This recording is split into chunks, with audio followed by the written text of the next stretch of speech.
Hello students, welcome to the thermodynamics. In the last video, we started the first law of thermodynamics.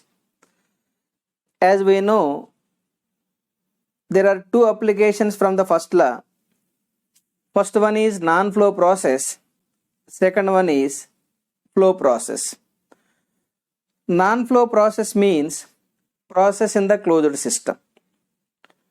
The example for non-flow process are constant volume process, constant pressure, constant temperature, reversible adiabatic, and polytropic process.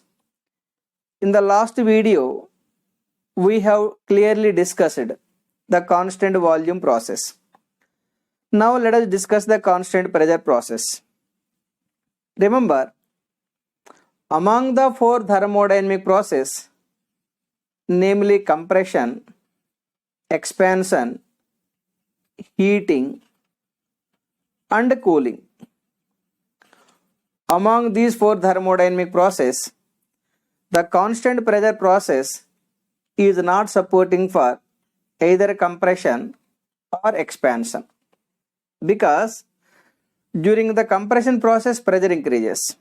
Similarly, during the expansion process, pressure decreases. Therefore, the constant pressure process cannot be supporting for constructing the compressor and expander. But you won't have any practical difficulty. You will not have any practical difficulty either to supply the heat or reject the heat. Therefore, the constant pressure process may be either heating or cooling process. Here constant pressure process means pressure before process is equal to pressure after process. Now the ideal gas equation is P1 V1 by T1 is equal to P2 V2 by T2. Since we are discussing the constant pressure process, P1 and P2 are cancelled. Finally, it is V1 by T1 is equal to V2 by T2.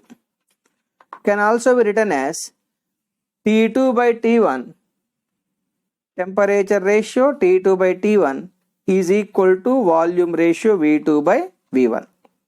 So this is the relation between the basic properties at constant pressure. This relation is called equation of state.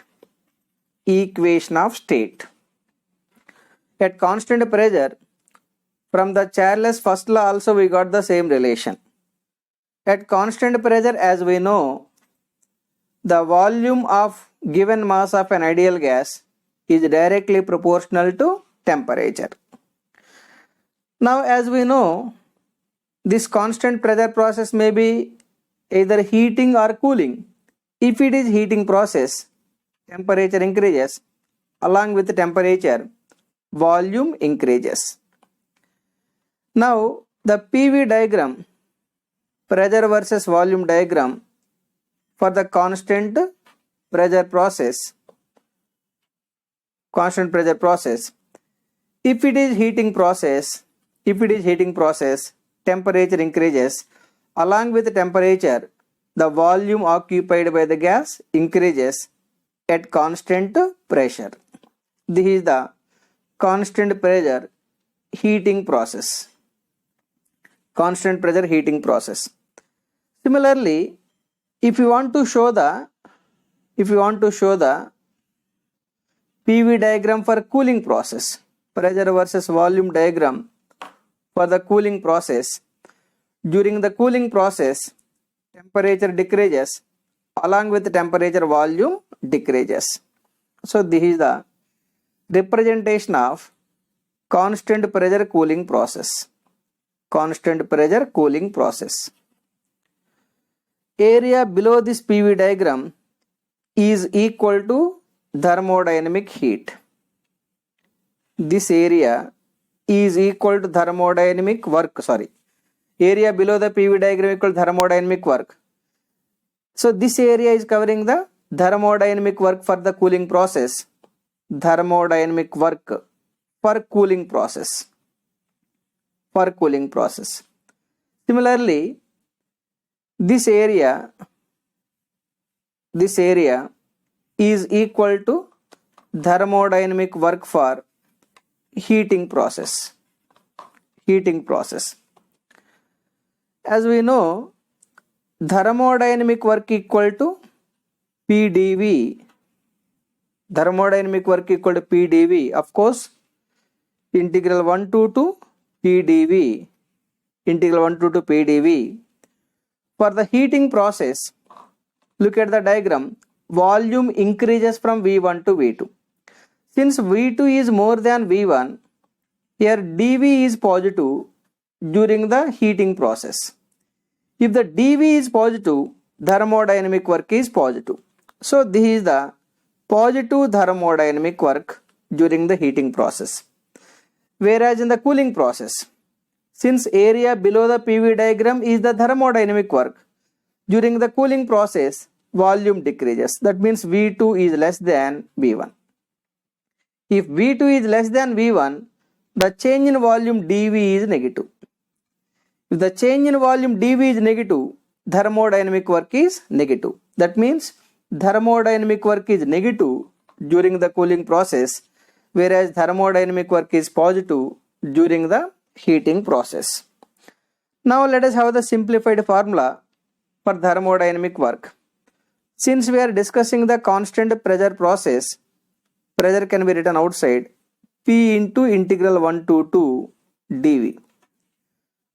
Now you integrate and apply the limits, you are getting P into V2 minus V1. Simple mathematics. This is the thermodynamic work. This is the thermodynamic work for the constant pressure process.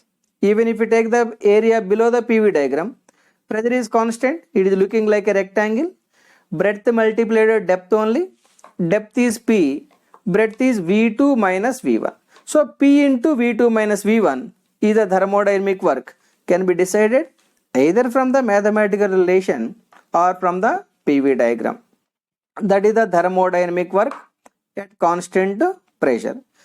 It can be also written as PV2 minus PV1. PV2 minus PV1.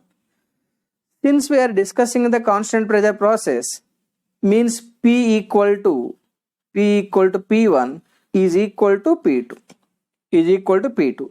So in the place of first P, you can write P2 V2 minus in the place of second P, I can write P1 V1. That is also one more relation for thermodynamic work. It can be also written as we know, PV equal to MRT is the characteristic gas equation. Then P1 V1 equal to MRT1, P2 V2 equal to MRT2. In the place of this P2 V2, you can write MRT2 minus P1 V1 is equal to MRT1. Can also be written as M into R into T2 minus T1. This is also thermodynamic work formula at constant pressure in terms of temperature limits. This is in terms of volume limits and this is in terms of temperature limits. And change in internal energy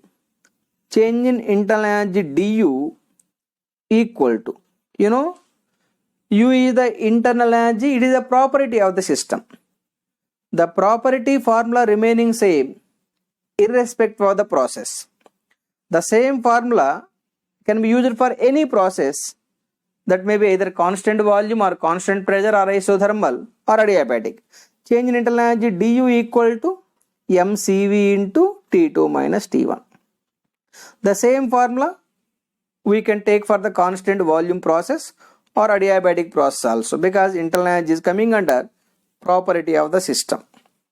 Now the non-flow energy equation is heat transfer Q equal to work done plus change in internal energy. That is the non-flow energy equation.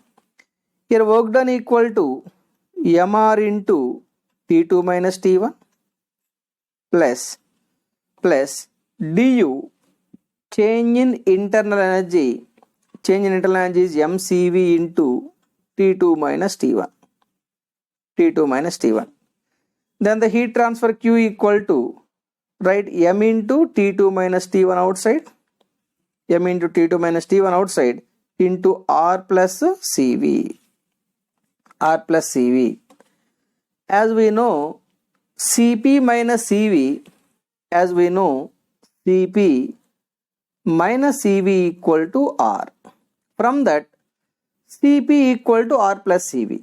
From the CP equal to R plus CV, in place of R plus CV, you can write the CP, heat transfer Q equal to m into, in place of R plus CV, write the CP, mCP into T2 minus T1. This is the formula to find the heat transfer at constant pressure. In the last video, at constant volume, heat transfer is equal to change in internal energy, that is equal to mCV T2 minus T1. Whereas for constant pressure process, heat transfer equal to mCP T2 minus T1. As we know, enthalpy H equal to mCP into T, then H1 equal to mCP T1, H2 equal to mCP T2. Then change in enthalpy dH equal to H2 minus H1, that is equal to mCP T2 minus T1. So the amount of heat transfer at constant pressure equal to mCP T2 minus T1. This mCP T2 minus T1 is equal to change in enthalpy. So the amount of heat transfer at constant pressure is equal to change in enthalpy, whereas the amount of heat transfer at constant volume is equal to change in internal energy. With this, the constant pressure process completed. In the next video, we will discuss the constant temperature process, that is isothermal process. Thank you for watching.